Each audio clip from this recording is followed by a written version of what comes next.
Hello everyone, welcome to all of you in JD Chemistry classes। आज का जो हमारा टॉपिक है वो है vapour pressure of liquid solution. Vapour pressure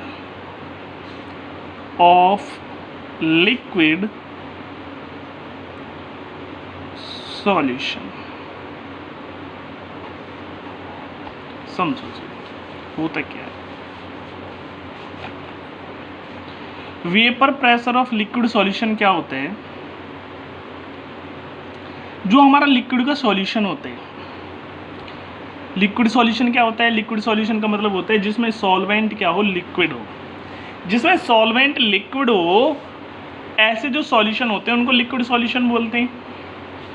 अब उन लिक्विड सॉल्यूशन के अंदर कोई वेपर प्रेशर, एक अनदर टर्म यहाँ पे यूज हुई है, तो वो वेपर प्रेशर क्या होता है यहाँ पे ध्यान दो। What is the vapour pressure? ये जो वेपर प्रेशर होता है, वेपर्स मीन्स क्या होती है? ये होती है भाप। भाप के द्वारा लगाया गया pressure, that is called vapour pressure. कहने का मतलब मेरे पास कोई सॉल्यूशन है, इस सॉल्यूशन में दो कंपोनेंट है, एक तो ए है और दूसरा बी है। दो कंपोनेंट है, एक ए और एक बी। इस सरफेस के ऊपर यहाँ पे ये सॉल्यूशन है, ये सॉल्यूशन का सरफेस है। इस सरफेस के ऊपर ए के भी कंपोनेंट होंगे, बी के भी होंगे। मान लो ये ए है, ये बी है, ये ए है, ये बी है। इस तरीके से इस सरफेस पर इन कंपोनेंट के, ये जो ए और बी कंपोनेंट है, इनके कुछ मॉलिक्यूल्स होंगे। और यदि मैं इनको हीट करता हूँ, और हीट करने पे ये किस में कन्वर्ट होते हैं? वेपर्स में कन्वर्ट होते हैं। तो क्या ये क्या कहता है? वे जो वेपर्स होती हैं इस लिक्विड के सरफेस के ऊपर कुछ प्रेशर लगाती हैं, जिसको बोला जाता है वेपर प्रेशर। अब ध्यान दो, यहां पे क्या होता है? जो सॉल्यूशन होता है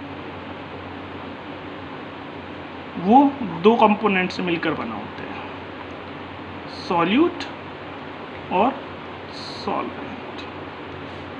सॉल्यूट और सॉल्वेंट, और सॉल्यूट और सॉल्वेंट से मिलकर बना होता है। तो सॉल्यूट, यदि हमारा सॉल्यूशन कैसा है? सॉल्यूशन है लिक्विड सॉल्यूशन, लिक्विड सॉल्यूशन। इस लिक्विड सॉल्यूशन के अंदर ये माना जाएगा जो सॉल्वेंट होगा वो तो हमेशा कैसा रहेगा? लिक्विड। और जो सॉल्यूट होगा वो कैसा रहेगा? वो लिक्विड भी हो सकता है और सॉलिड भी हो सकता है। मे बी लिक्विड और सॉलिड, दो तरीके का हो सकता है। तो यहां पे ये कहता है जो वेपर का प्रेशर होगा वो भी दो तरीके से निकाला जाएगा। एक कब निकाला जाएगा? जब सॉल्यूशन के अंदर दोनों क्या हों? लिक्विड हों। Liquid liquid vapour pressure. और दूसरा क्या होगा? जब सॉल्यूट क्या हो? सॉलिड हो। और सॉल्वेंट क्या हो? लिक्विड हो। तो solid liquid vapour pressure.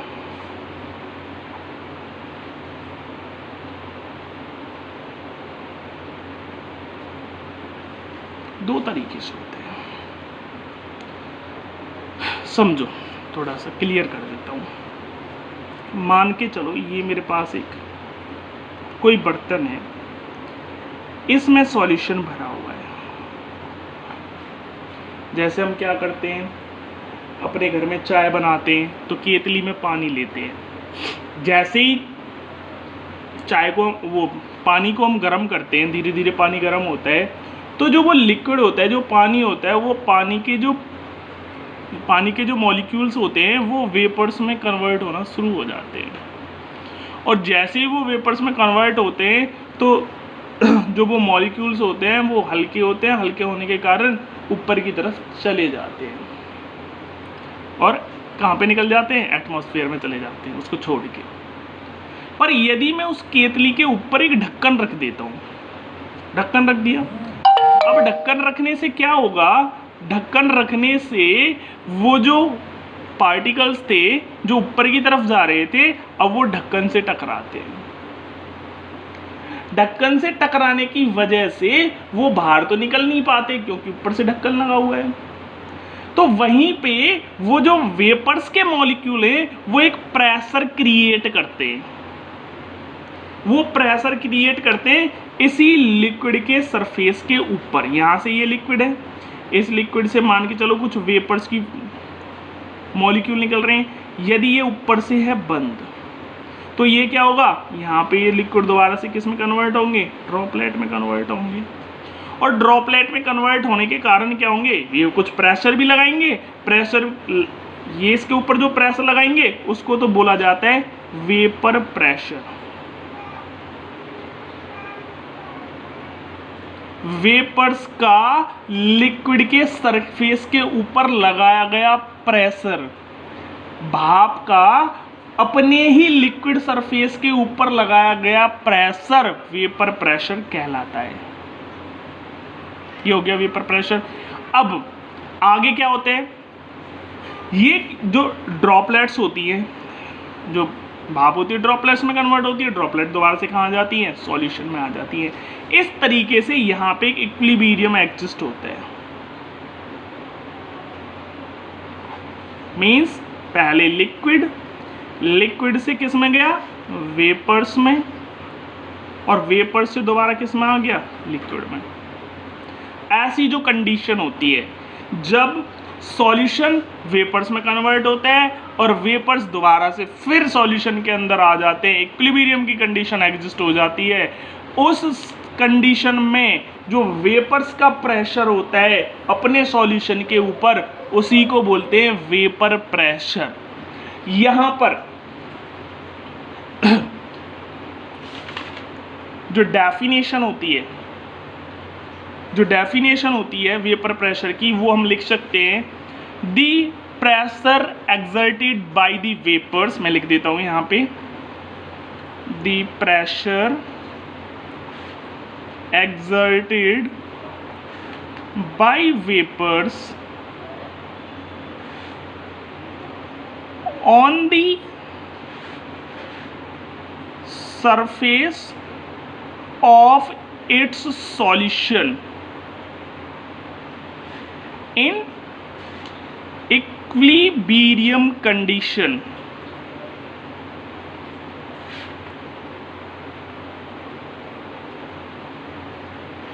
is known as vapor pressure। उसी को हम वेपर प्रेशर कहते हैं। क्लियर है, बहुत अच्छी बात है, सीधी सी बात है। वेपर प्रेशर को हम डिफाइन कर रहे थे। वेपर प्रेशर को डिफाइन करने के लिए सबसे पहले हमारे पास क्या होना चाहिए, सॉल्यूशन होना चाहिए, और सॉल्यूशन भी केवल ऐसा होना चाहिए जिसके अंदर दो ही कंपोनेंट हों, सॉल्यूट और सॉल्वेंट। वैसे तो सॉल्यूट और सॉल्वेंट ही होते हैं, पर जो सॉल्यूट होता है वो 1 2 3 4 भी हो सकते हैं। बट हमें यहाँ पे जो सॉल्यूशन लेना है, बाइनरी सॉल्यूशन लेना है। बाइनरी सॉल्यूशन मतलब जिनके अंदर केवल दो कंपोनेंट प्रेजेंट हो।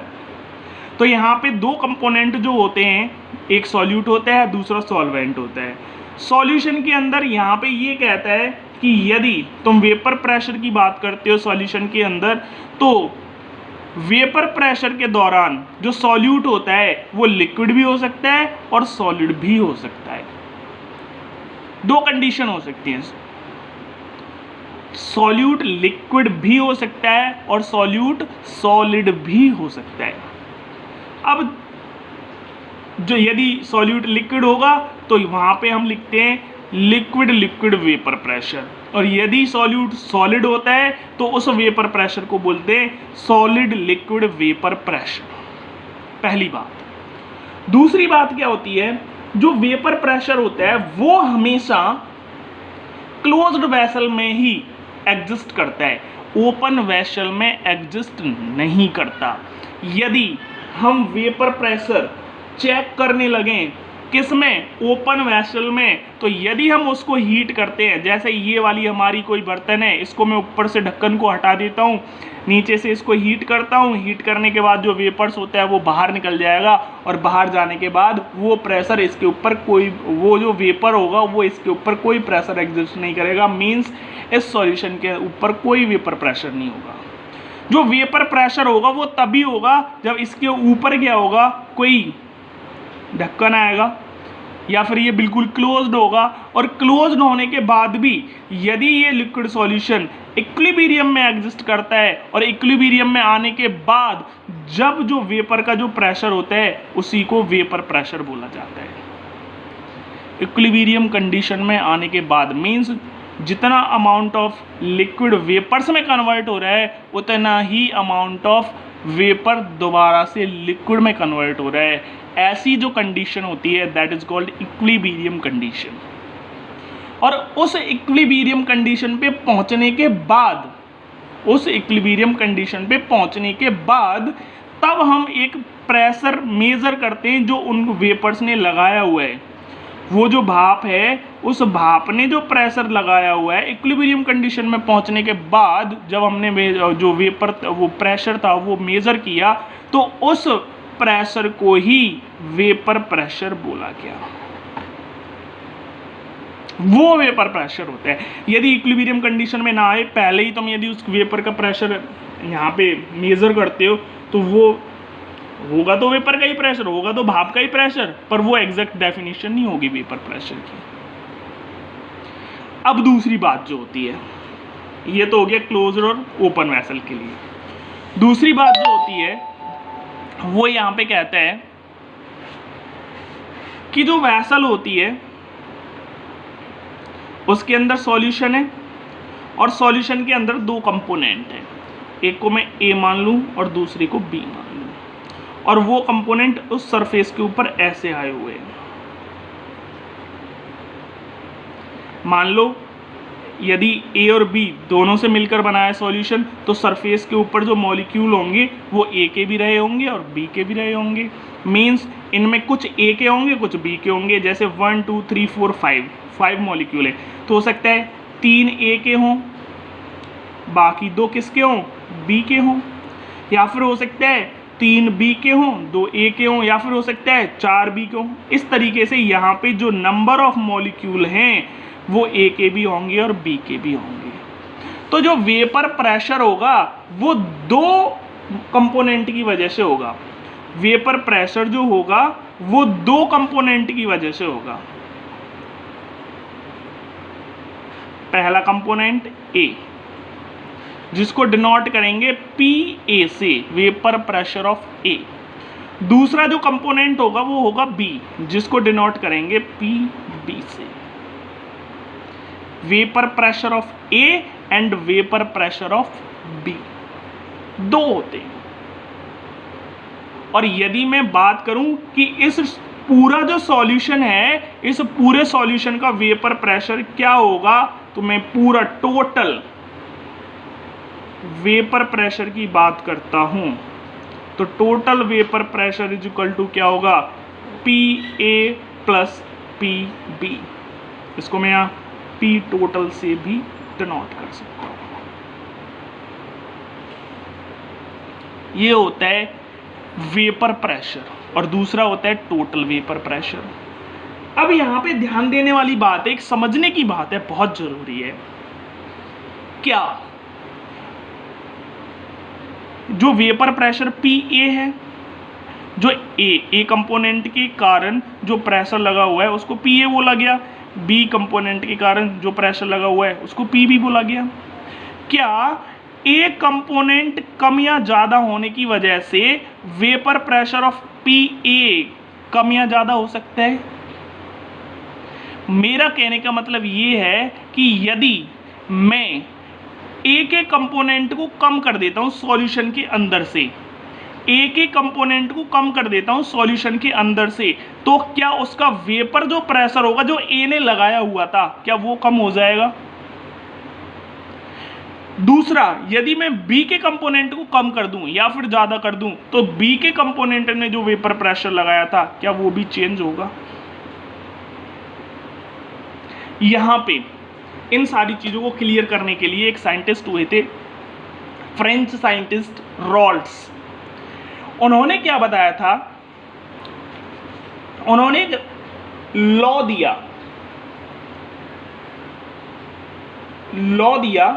और उसी लॉ को रॉल्ट्स लॉ के नाम से जाना गया। उस लॉ में उन्होंने क्या बताया था, उस लॉ में उन्होंने बताया था कि यदि उन्होंने बताया था partial pressure of any gas is directly proportional to its mole fraction। सुनो इसको अब ध्यान से,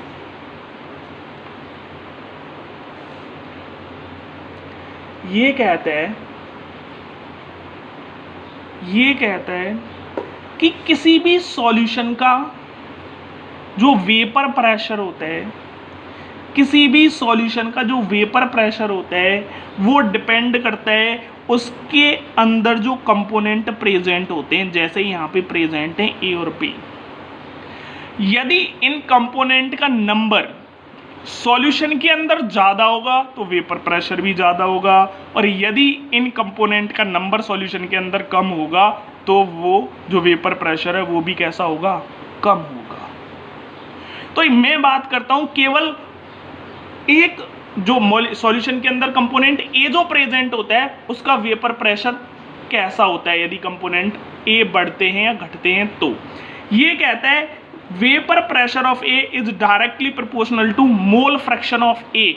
यहाँ पे ये कहता है कि जो वेपर प्रेशर है जो ए ने लगाया हुआ है वो डायरेक्टली प्रोपोर्शनल है मोल फ्रैक्शन ऑफ ए के। मीन्स यदि ए के मोल वहाँ पे बढ़ते हैं तो ये वेपर प्रेशर भी बढ़ेगा, और यदि घटते हैं तो घटेगा। इस एक्सप्रेशन को आगे की तरफ यहाँ पे डायरेक्टली प्रोपोर्शनल का साइन हटाते हैं, यहाँ पी नॉट ए और एक्स ए कर देते हैं। यहाँ पे पी नॉट ए क्या होता है, ये सबसे पहले तो डायरेक्टली प्रोपोर्शनल को हटाने के लिए पी नॉट ए लगा देते हैं। पी ए यहाँ पे किसको डिनोट करता है, vapour pressure of A component. ये पी नॉट ए किसको रिप्रेजेंट करता है, ये भी वेपर प्रेशर ही होता है, vapour pressure of component A in pure state. Pure state यदि मैं इसको सॉल्यूशन में ना मिलाऊं, बी के साथ नहीं मिलाऊं, अलग से यदि मैं ए कंपोनेंट का वेपर प्रेशर चेक करता हूं, ए के साथ कोई भी नहीं है, ना बी ना सी ना कुछ, केवल ए है वो, तब जिसका उसका जितना भी वेपर प्रेशर है उस वेपर प्रेशर को कहूँगा मैं vapour pressure of A in pure state. X A क्या होता है, एक्स ए होता है mole fraction, mole fraction of A. यहाँ पे जो नंबर ऑफ कंपोनेंट ए हैं वो मोल फ्रैक्शन की फॉर्म में लिए हुए हैं। अब ऐसे ही मैं पी बी के लिए निकाल सकता हूं। पी बी क्या होता है, vapour pressure of component B, वो भी क्या निकल के आएगा, P naught B X B. और यदि मैं टोटल वेपर प्रेशर निकालूं तो क्या होगा, वो होगा P A plus P B. भाई सॉल्यूशन के अंदर कितने कंपोनेंट है, दो ही तो हैं, ए और बी। यदि ए का वेपर प्रेशर और बी का वेपर प्रेशर मैं दोनों का ऐड कर दूं तो सॉल्यूशन का वेपर प्रेशर निकल जाएगा। ये एक डाल्टन के लॉ में भी कहा गया था, डाल्टन्स लॉ में भी ये कहा गया था कि जो टोटल वेपर प्रेशर होता है सॉल्यूशन के ऊपर, टोटल वेपर प्रेशर जो होता है सॉल्यूशन के ऊपर, तो ये कहता है वो उनके अंदर जो कंपोनेंट प्रेजेंट होते हैं उनके पार्शियल प्रेशर का सम होता है। किसी सॉल्यूशन में जितने भी कंपोनेंट प्रेजेंट होते हैं उन कंपोनेंट का यदि हम वेपर प्रेशर का हम सम कर दें तो वो इक्वल निकल के आएगा टोटल सॉल्यूशन के वेपर प्रेशर के। ये डाल्टन ने अपने लॉ में भी बताया था। क्लियर है? तो टोटल वेपर प्रेशर यदि हम निकालेंगे तो क्या हो जाएगा, P A plus P B. और पी ए की वैल्यू हमने क्या निकाली थी, पी ए की वैल्यू निकाली थी P naught A X A, और पी बी की P naught B X B. यहां पे तुम्हें ध्यान रखना होगा कि जो X A plus X B is equal to 1 होता है। ये 11th क्लास में भी आया था। यदि हम मोल फ्रैक्शन निकालते हैं, कंपोनेंट के अंदर 2 मोल्स हैं, उनका मैंने मोल फ्रैक्शन निकाला और दोनों मोल फ्रैक्शन का जो सम होता है वो हमेशा 1 होता है। तो इसका मतलब एक्स ए की यदि मैं वैल्यू निकालना चाहूँ तो क्या होगा, 1 माइनस एक्स बी। तो यहाँ पे मैं क्या लिख सकता हूँ, P naught A 1 minus X B plus P naught B X B. इस पी नॉट ए का मल्टीप्लाई करो अंदर, P naught A minus P naught A X B plus P naught B X B. यहाँ से x B को मैं common ले लेता हूँ तो होता क्या है, पी नॉट ए, इसको ऐसे कर लो, इसको आगे पहुँचा दो, इसको पीछे, मतलब प्लस पी नॉट बी को आगे लिख लिया मैंने, X B minus P naught A X B ऐसे लिख लिया। अब मैं कॉमन लेता हूँ पी नॉट ए प्लस, अब यहाँ से मैंने एक्स बी कॉमन ले लिया तो ये बच गया P naught B minus P naught A, that is the P total.